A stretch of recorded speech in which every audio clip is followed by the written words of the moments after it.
Hello everyone, welcome back to clever Snatak. तो आज की इस वीडियो में हम इमोशनल इंटेलिजेंस के मोस्ट इंपॉर्टेंट क्वेश्चंस को डिस्कस करने जा रहे हैं। ये वीडियो इंग्लिश में होने वाली है। इस वन शॉट वीडियो में ही हम सभी यूनिट्स के जितने भी इंपॉर्टेंट क्वेश्चंस हैं सभी को डिस्कस कर लेंगे, कंप्लीट कर लेंगे। ठीक है, तो इस वीडियो को लास्ट तक देखिएगा, ये आपके एग्जाम पॉइंट ऑफ व्यू से बहुत ज्यादा इंपॉर्टेंट है। तो आज का सबसे पहला इंपॉर्टेंट क्वेश्चन इस सब्जेक्ट से बन सकता है कि how important is the management of relationship in present time. How can we improve relationship.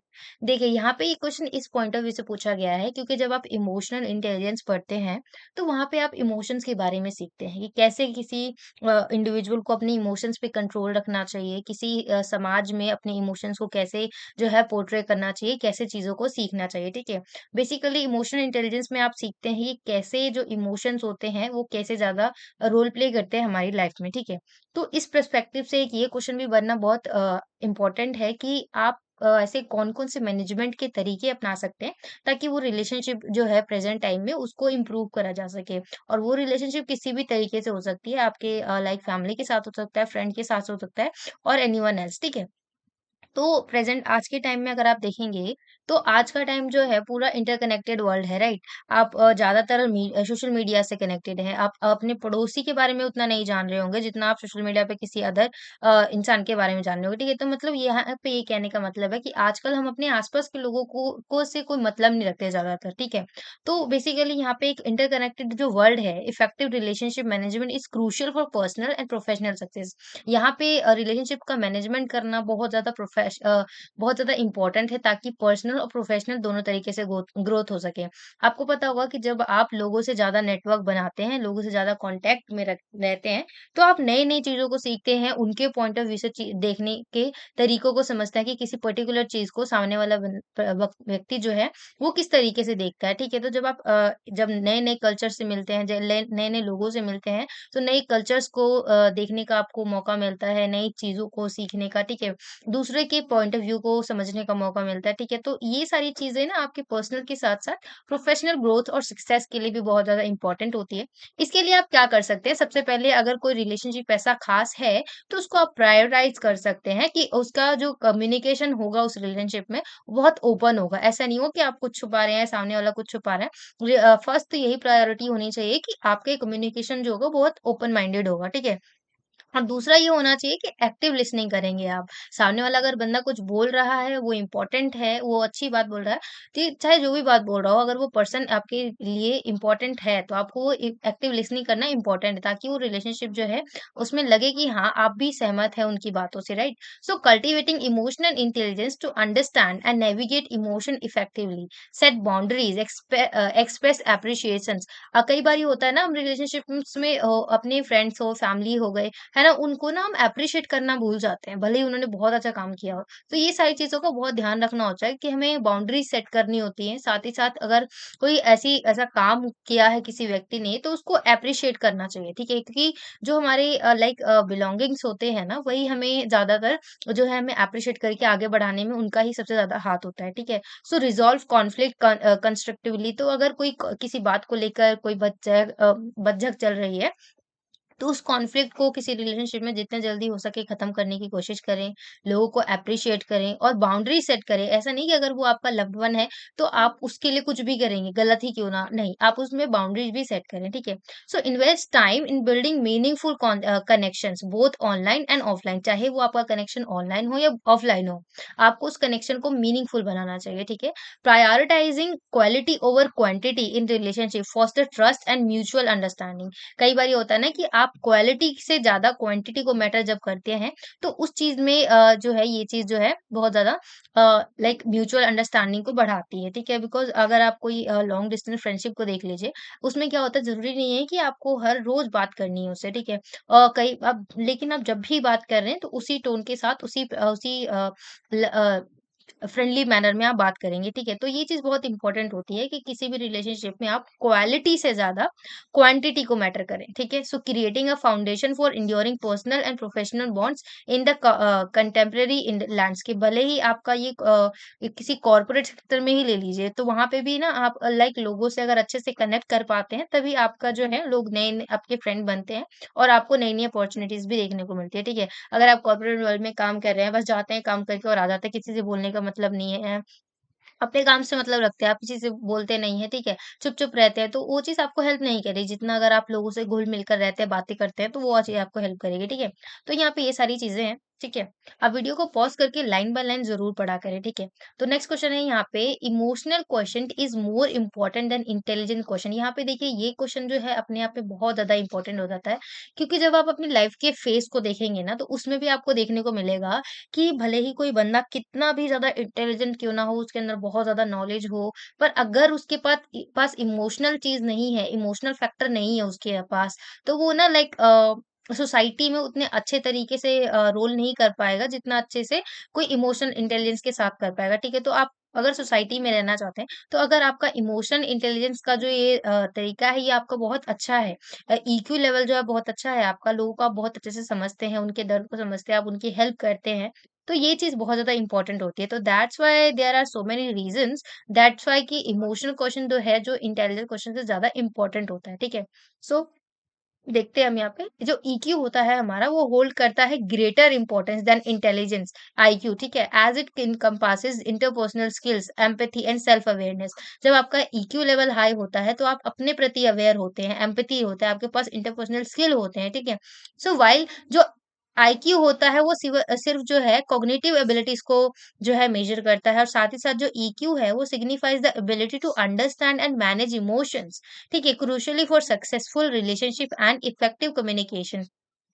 Effective communication के साथ-साथ सक्सेसफुल रिलेशनशिप के लिए जो ईक्यू होता है हमारा, ये हमारे इमोशनल मैनेजमेंट को कंट्रोल करता है, अंडरस्टैंड करता है। हालाँकि जो आईक्यू होता है हमारा, वो केवल जो है कॉग्निटिव एबिलिटीज़ को ही मेज़र करता है, ठीक है? So high EQ contributes to resilience, adaptability and team work. जब आपका ईक्यू लेवल बहुत अच्छा होता है, तो आप टीम वर्क बहुत अच्छे से करते हैं, किसी चीज़ को अडैप्ट करने में आपको आसानी होती है, ठीक है?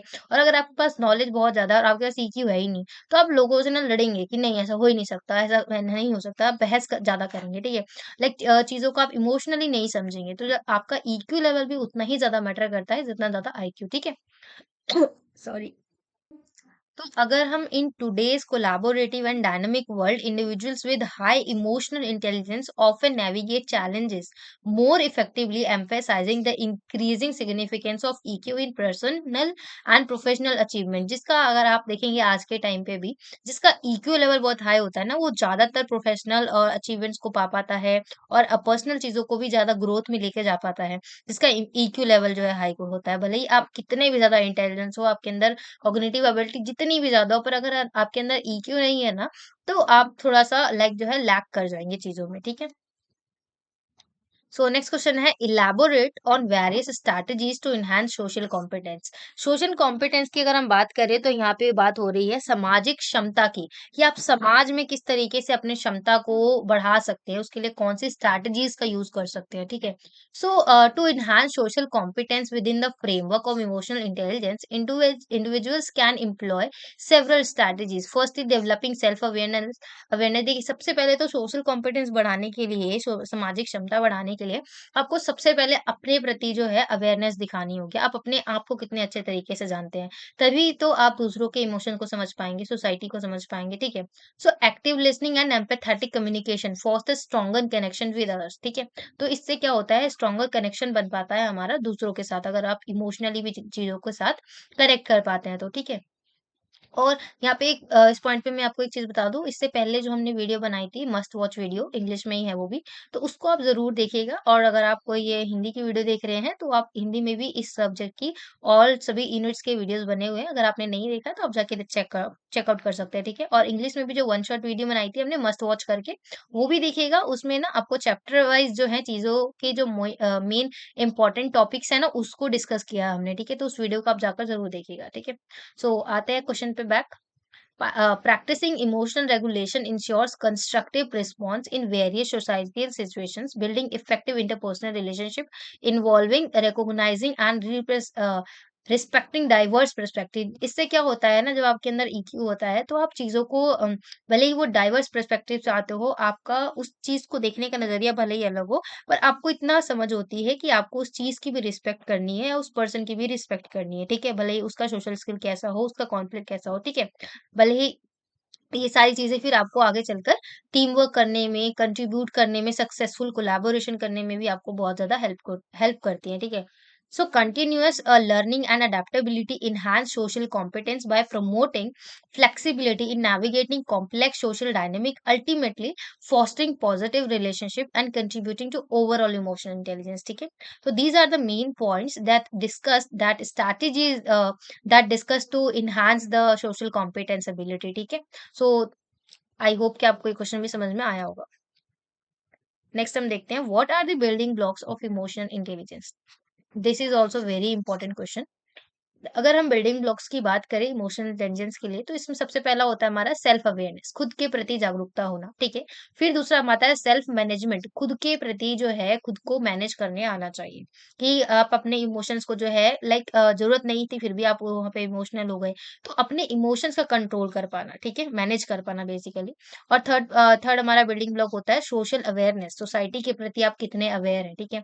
और फोर्थ हमारा होता है रिलेशनशिप मैनेजमेंट, कि आप किसी भी पर्टिकुलर रिलेशन को कैसे मैनेज कर पाते हैं। आपका ईक्यू लेवल ही डिसाइड करता है कि आप किसी भी रिलेशनशिप को कितने ज़्यादा अच्छे तरीके से मैनेज कर पाते हैं। कई बारी आपने देखा भी होगा कि किसी पर्सन का जो है किसी पर्सन के साथ बहुत लंबी समय से फ्रेंडशिप चल पा रही है, because they both have understanding for each other, right? और किसी की जो होती है लाइक उनकी फ्रेंडशिप टिकती ही नहीं है, बहुत जल्दी टूट जाती है, बहुत जल्दी बन भी जाती है। बिकॉज़ उनके अंदर लाइक ऐसा नहीं है कि ईक्यू नहीं होता, होता है, पर उनके ना अंडरस्टैंडिंग रिलेशनशिप को मैनेजमेंट करने का जो चीज़ होता है वो हो नहीं पाता है। कई बारी क्या होता है ना, ऐसे सिचुएशंस बन जाते हैं जिसमें आपको भी चुप रहना पड़ता है। अगर आपकी गलती है तभी आपको चुप रहना पड़ता है for maintaining a healthful successful relationship, ठीक है। So these are the building blocks to to of emotional intelligence, ठीक है। तो अगर आपके पास ये इन चारों चीजों का बिल्डिंग ब्लॉक्स का लाइक ध्यान रखते हैं, तो ये आपको लाइफ में भी बहुत ज्यादा हेल्प करते हैं, ठीक है।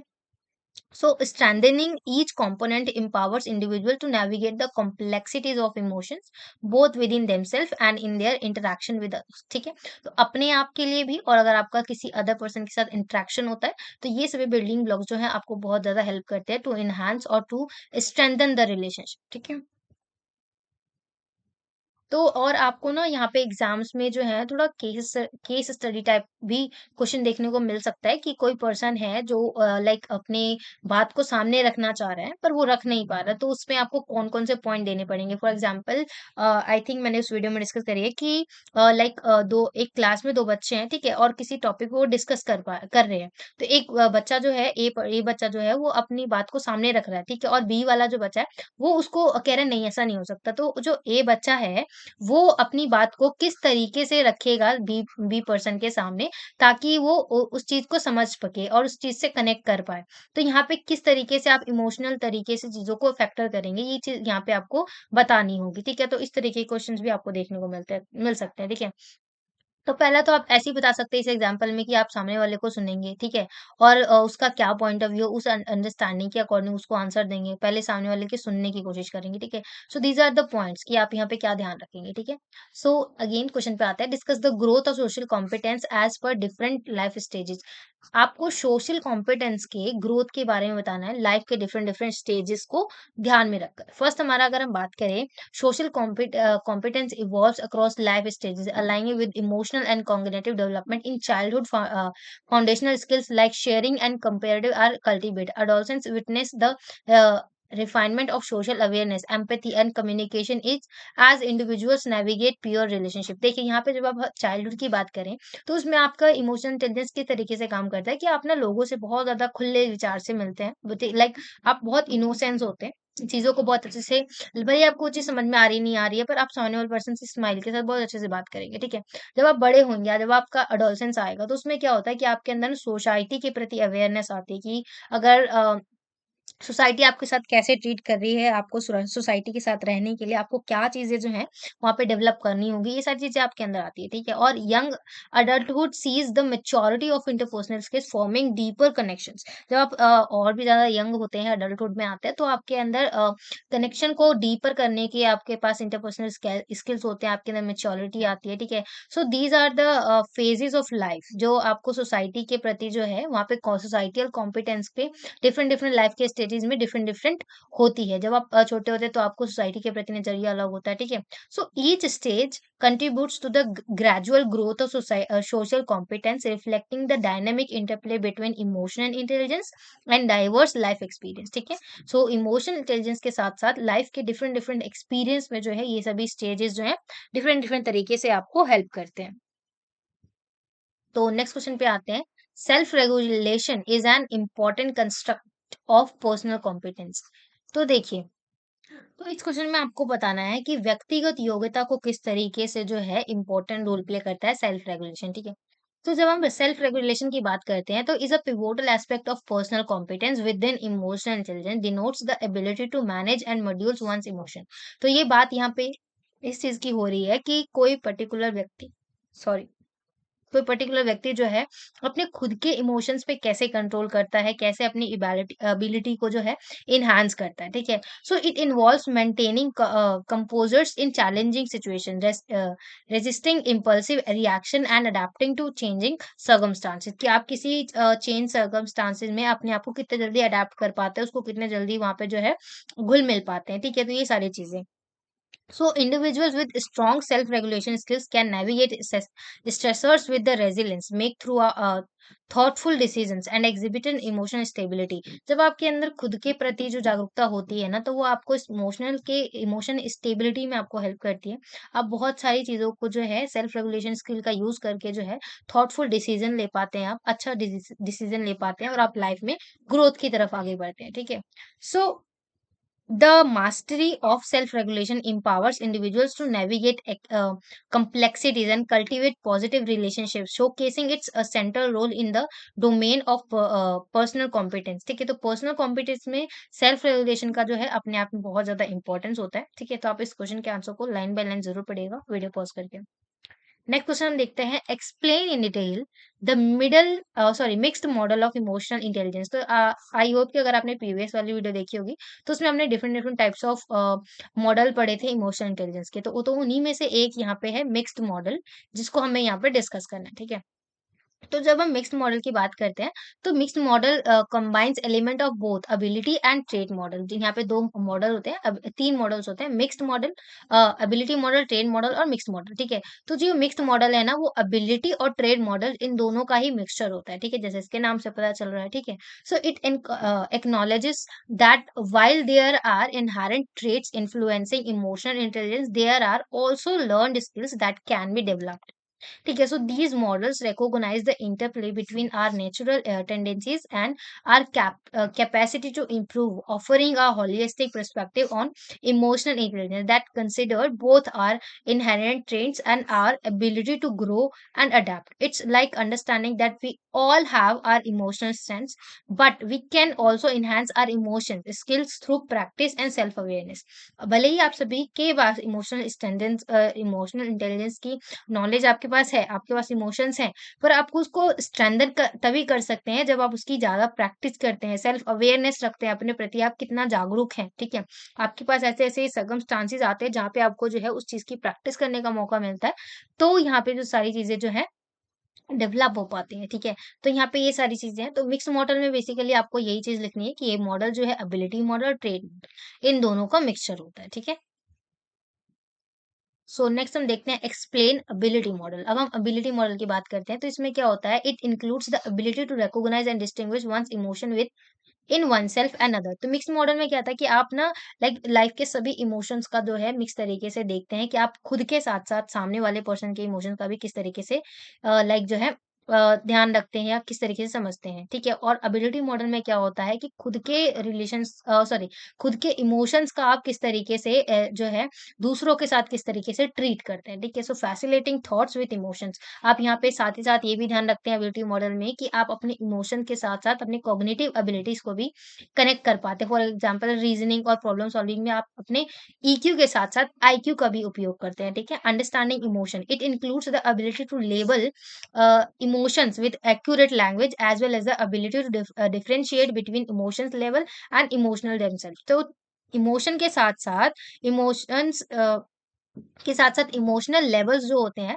उसमें भी डिफरेंशिएट कर पाने में भी आपको अंडरस्टैंड करना इम्पोर्टेंट होता है, ठीक है? सो मैनेजिंग इमोशंस, ठीक है? It includes the ability to accept own feeling and modulate them in a manner so as to promote personal growth, ठीक है? तो यहाँ पे ये बात हो रही है कि आप किस तरीके से इमोशंस को मैनेज कर पा रहे हैं। फीलिंग के कंट्रोल करने के साथ-साथ उस चीज़ में आगे आप कैसे पर्सनल ग्रोथ के टुवर्ड्स आगे बढ़ रहे हैं, ठीक है? तो दीज़ आर द पॉइंट्स जो बताते हैं हमें कि एबिलिटी मॉडल क्या होता है, ठीक है? आई होप कि आपको क्लियर हुआ होगा। तो चलिए नेक्स्ट क्वेश्चन को देखते हैं। इसमें पूछा गया आपसे what are some self management and diverse components which are essential for personal and professional success according to Daniel Goleman। तो ये पर्सन जो हैं बहुत ज़्यादा इम्पोर्टेंट रोल प्ले करते हैं इमोशनल इंटेलिजेंस के फैक्टर में सेक्टर में, ठीक है? तो उनके अकॉर्डिंग आपको बताना है कि किस तरीके से सेल्फ मैनेजमेंट और जो डाइवर्स कंपोनेंट्स है जो इसेंशियल हैं पर्सनल और प्रोफेशनल दोनों तरीके के सक्सेस में, ठीक है? तो अगर हम इनके अकॉर्डिंग बात करें तो साइको ये बहुत ही ज़्यादा रिनाउंड साइकोलॉजिस्ट थे और ऑथर थे जिन्होंने self management includes diverse components which are essential for personal and professional success उनके according these are the points, ठीक है? फर्स्ट हमारा होता है सेल्फ अवेयरनेस। अगर आपने प्रीवियस वीडियो देखी होगी तो ये चीज हम ऑलरेडी डिस्कस कर चुके हैं, ठीक है? सेल्फ अवेयरनेस की अगर बात करें तो it involves understanding one's own emotions. आप खुद के इमोशन को कितने अच्छे तरीके से समझते हैं, उसको स्ट्रेंथन कर पाते हैं, अपने वीकनेसेस को किस तरीके से आप अपने पहचान पाते हैं और अपने गोल्स को कैसे सेट करते हैं और उसमें आप इमोशनल इंटेलिजेंस का किस तरीके से यूज़ करते हैं, ठीक है? इमोशनल सेल्फ कंट्रोल, आप अपने इमोशन का किस तरीके से कंट्रोल करते हैं, ये सारी चीज़ें। और अडैप्टेबिलिटी, आप किसी लाइक दूसरे सर्कमस्टेंसेस में जाते हैं तो आप कितने अच्छे तरीके से चीज़ों को अडैप्ट कर पाते हैं। कई बार ऐसे कुछ रिलेशनशिप होते हैं जिसको आपको लाइक छोड़ना होता है, तो आप नए रिलेशन को कितने अच्छे तरीके से अडैप्ट कर पाते हैं। तो यहाँ पे एबिलिटी मॉडल का भी फैक्टर होता है, ठीक है? अचीवमेंट ओरिएंटेशन, कि आप कितने अच्छे तरीके से अचीवमेंट ओरिएंटेशन चीज़ को, आप कोई काम कर रहे हैं तो उसमें कितने अच्छे तरीके से आप जो गोल को पाने के लिए चैलेंजेस को फॉलो कर रहे हैं, फेस कर रहे हैं, ताकि आपका जो है अचीवमेंट ओरिएंटेशन जो है वो बना रहे और आप चीज़ों को अच्छे तरीके से कंट्रोल के साथ-साथ जो है अचीव कर पाएँ चीज़ों को। आपके अंदर अचीवमेंट ओरिएंटेशन वाली स्किल है या नहीं, ठीक है? इनिशिएटिव एंड प्रोक्रेटिविटी, इसमें क्या है कि initiative refers to the ability to take actions and seize opportunity. कई बार ये होता है ना कि हम चीज़ों को बस सोचते रहते हैं, एक्शन नहीं लेते हैं, ठीक है? तो यहाँ पे ये चीज़ भी इम्पोर्टेंट रोल प्ले करती है पर्सनल और प्रोफेशनल ग्रोथ के लिए कि आप चीज़ों को सोचने के साथ-साथ एक्शन कितने जल्दी लेते हैं, ठीक है?